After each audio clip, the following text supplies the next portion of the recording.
one for you? Hindi ka naman pipili kung hindi the one for you, tama? So every time naman siguro lahat tayo, kapag meron tayong minamahal, gusto natin ang habang buhay na. Dahil hindi naman tayo magmamahal, mag-waste ng time, mag-waste ng effort sa taong panandalian lang para sa atin. So feeling ko, lahat ng minamahal natin, gusto natin maging the one na and maging forever.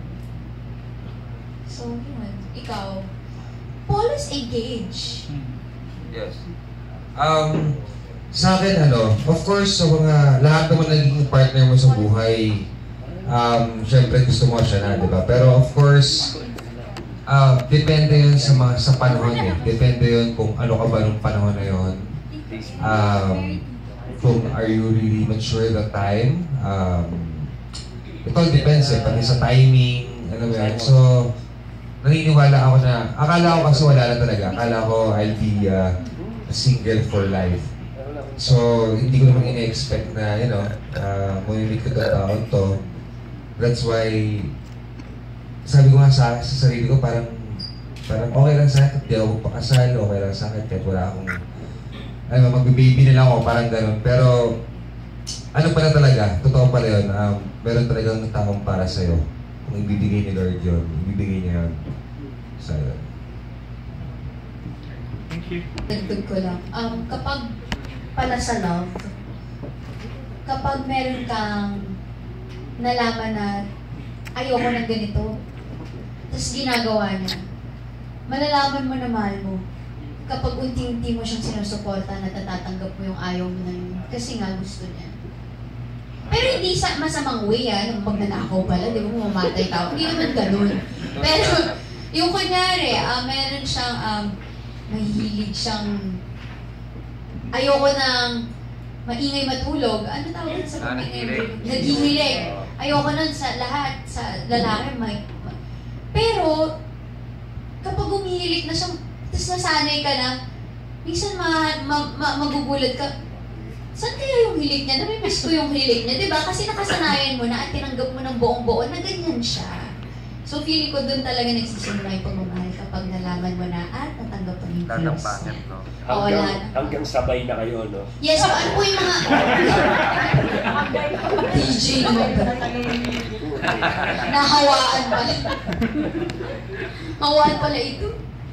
Thank you so much. Thank you. 99% ng location namin sa movie is Baguio. We stayed sa Baguio for like 3 weeks. Ako, diretso. Hindi talaga, walang uwian talaga. Si Polo medyo umuwi-uwi pa eh. Ako talaga parang, shucks, parang pa-Baguio levels na ako. Sobrang ganda ng Baguio. Kasi di ba karamihan sa minsan sa mga serye, parang hindi ganun tumatagal. Buong pelikula namin talagang literally Baguio talaga. Since taga dun ang mga producers namin. So pinakita namin yung mga hindi pa ganun kasikat na place ng Baguio. Kasi kadalasan parang Mines View. O sige, dito tayo mag-shoot sa Mines View. O dito tayo mag-shoot sa maraming horse. Hindi namin pinuntahan yung mga yun. Kung ano pa yung hindi mo nakikita sa Baguio, yun yung ipapakita namin dito. Was the festival featured in the movie? Yung Palakbela? No, but we went there for we had a float. Yeah, may float. Yes, we went there.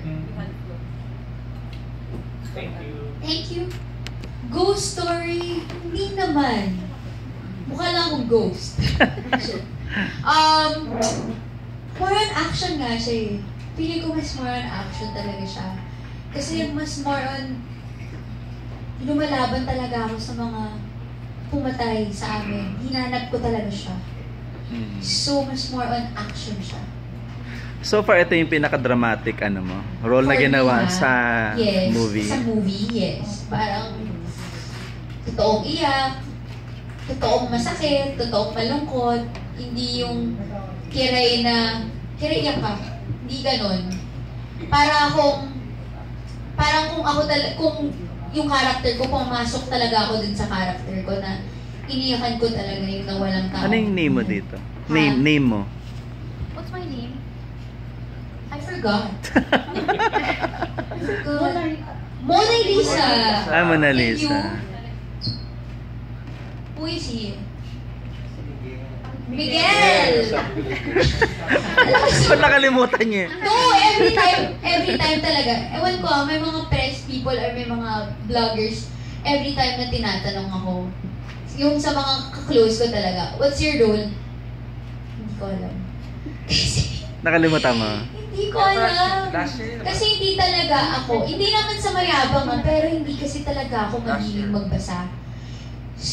Nagbabasa lang ako kapag nagre-reading kami, pero yung sinasaludo ko sa utak ko, hindi talaga.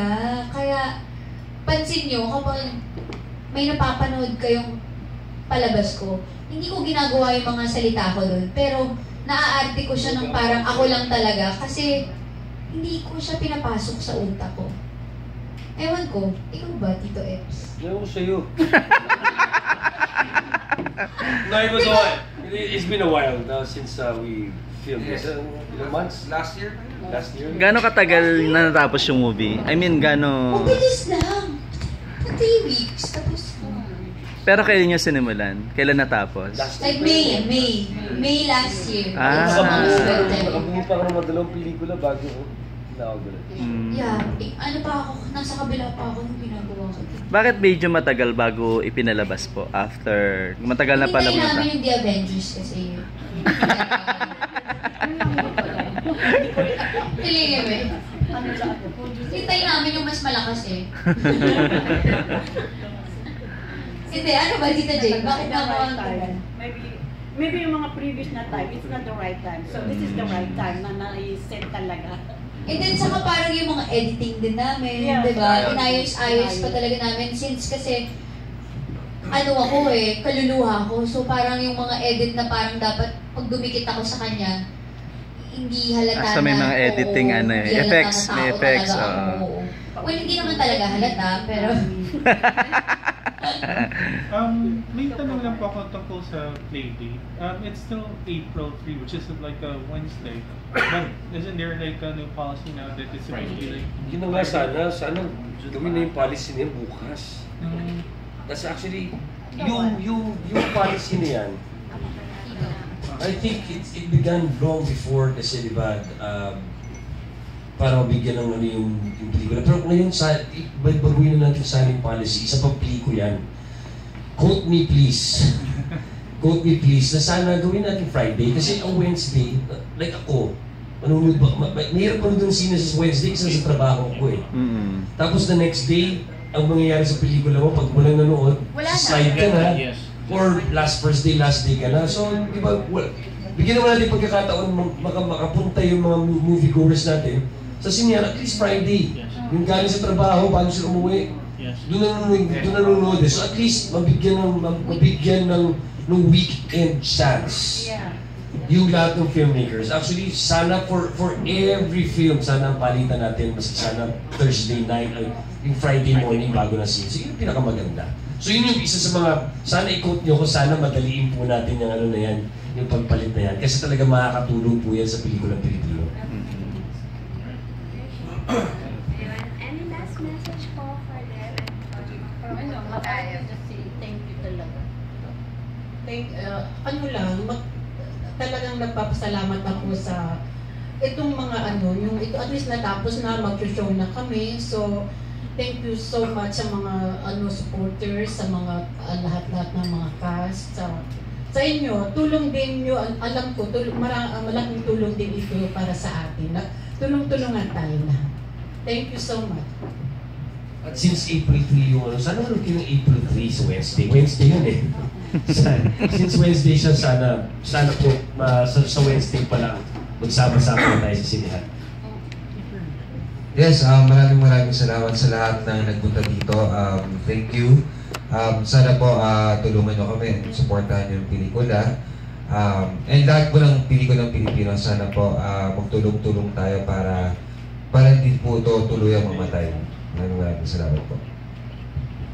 kung nagagawa nating suportahan ng ibang bansa, nakukuha ang mga kultura ng mga taga-ibang bansa, nakakanta ang mga kanta nila, nasasabi ang mga salita nila, nasusuportahan ng mga shows, pelikula ng ibang lugar. Sana ibalik din natin yun sa kapwa nating mga Pilipino. Suportahan natin ang pelikulang Pilipino, ang pinaghirapan namin, pinaghirapan ng ibang tao, na actually hindi naman kami gumagawa ng para lang sa amin. Gusto namin maibahagi yun sa lahat ng mga kapwa namin Pilipino. Kung gaano tayo kagaling, kung gaano natin kaya, at kaya natin makipagsabayan, sa totoo lang. Hindi lang sa effects, pero sa talino rin ng mga kwento natin, kaya natin. So sana supportahan niyo po sa April 3, Portrait of My Love. Ako po, starring Kiray Celis and Mr. Paulo Ravales. Siyempre, with Mr. D. Epi Quizon. At kasama si Tito Jeffrey Manalo, Jeffrey Santos, and si Tito Nonong bago siya mawala. Yun yung last movie ni Tito Banky. Siya yung kasama namin bago siya kineme. Marami pa naman kasama sila Tito Amay, si Tito Rez, tama? Tito Rez Cortez, Kai Cortez, at marami pang iba. Sila po talagang nagdala sa amin dito. Jeffrey Santos, Epi, Tito Rez. Sila yung nagdala sa amin. Mga veterans. Yes. Ito po. Ipapasa na po namin sa mga veteran. Actually, thank you so much for being here, for giving your afternoon and your efforts to promote films like Portrait of My Love. Yun lang, gaya ng sabi ko, actually, kailangan tayo magtulong-tulong, tayo magbigay ng kanya-kanyang sarili nating investment. I don't think naman mamamatay ang industriya natin kasi ang galing man nila sa atin lahat magkukwento tayo. Alam ko yan, ano yan eh. Yan ang buhay ng Pilipino. At ang ikukwento ending agad. Na ano lang, kumbaga ang laban natin, ang Korea, puro Korean ang salita niya, ang China, puro Chinese. Sa Pilipinas, ang dami natin dialects, ang dami nating language. I don't think language is a barrier for us to tell our story.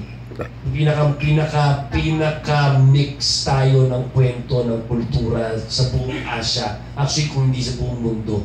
Pinaka-mix ng kultura ang Pilipinas. So, punong-puno tayo ng kultura. I don't think kaya nilang tumbasan ng masisinong bansa yung kultura natin. At ikukwento natin na. Yun nga lang, kailangan natin din magsuportahan para lang maging mas ma-even out natin yung playing field.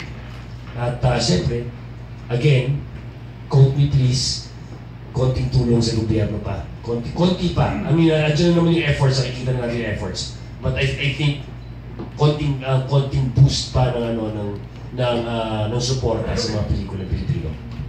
Especially to the independently produced films. Para magkaroon ng buhay, hindi yung one time wala na, paso na.